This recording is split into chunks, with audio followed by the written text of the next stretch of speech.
Dean Kuriakose M P കൂടി നമുക്കിപ്പം ടെലിഫോണിൽ ചേരുന്നുണ്ട്.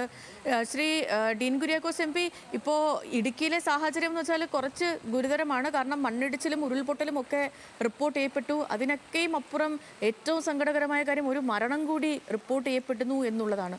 അപ്പോൾ എന്താണ് ഒരു പൊതു സാഹചര്യം എം പി? മരണം ഉണ്ടായത് അത്യധികം വേദനാജനകമാണ്. ഒരു കുടുംബത്തിലെ 3 ആളുകൾ ഉണ്ടായിരുന്നതിൽ ഒരാൾ മരണപ്പെട്ടിരിക്കുന്നു. 2 ആളുകൾ അത്ഭുതകരമായി ഇന്നലെ രക്ഷപ്പെട്ടു. ഒരാൾ അപ്പോൾ തന്നെ ഓടി രക്ഷപ്പെടുകയായിരുന്നു, ഗ്രഹനാഥനായിട്ടുള്ള രവി. എന്നാൽ മകൻ മണ്ണിനടിയിൽ പോയി, അദ്ദേഹത്തെ അയൽവാസികൾ രക്ഷപ്പെടുത്തി. ഇപ്പോൾ ഈ ഘട്ടത്തിൽ ആ വീട്ടിലെ മാതാവ് മരണപ്പെട്ട ഒരു സ്ഥിതിയാണ്. അപ്പോൾ ഏതായാലും രക്ഷാപ്രവർത്തകരുടെ നേതൃത്വത്തിൽ ശ്രമങ്ങൾ ആരംഭിച്ചപ്പോൾ തന്നെ റിക്കവർ ചെയ്യാൻ കഴിഞ്ഞു എന്നുള്ളത് ആ നിലയിലുള്ള ആശ്വാസമുണ്ട്. പക്ഷെ എന്നാൽ പോലും അത്യധികം വേദനാജനകമായ ഒരു വാർത്തയാണ്.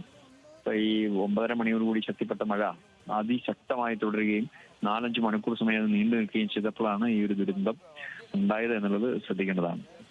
ശ്രീ ഡീൻ കുര്യാക്കോസ്, ഇപ്പോൾ ഈ രക്ഷാപ്രവർത്തനം അവിടെ എങ്ങനെയാണ് പുരോഗമിക്കുന്നത്?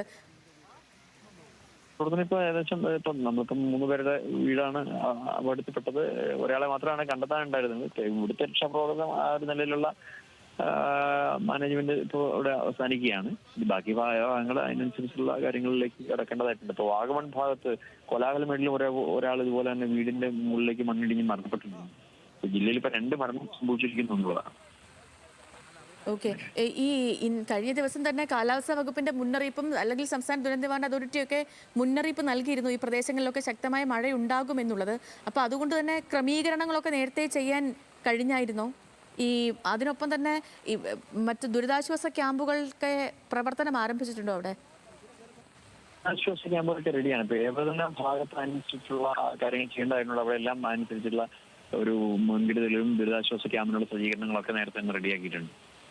അപ്പം നമ്മൾ പ്രതീക്ഷിക്കാത്ത തരത്തിലുള്ള കാര്യങ്ങൾ വരുമ്പോഴാണ് ഇതുപോലുള്ള അളവായ ഉൾപ്പെടെയുള്ള കാര്യങ്ങൾ സംഭവിക്കുന്നത്. അതെ അതെ. ശരി. Shri Dean Kuriakose, thank you.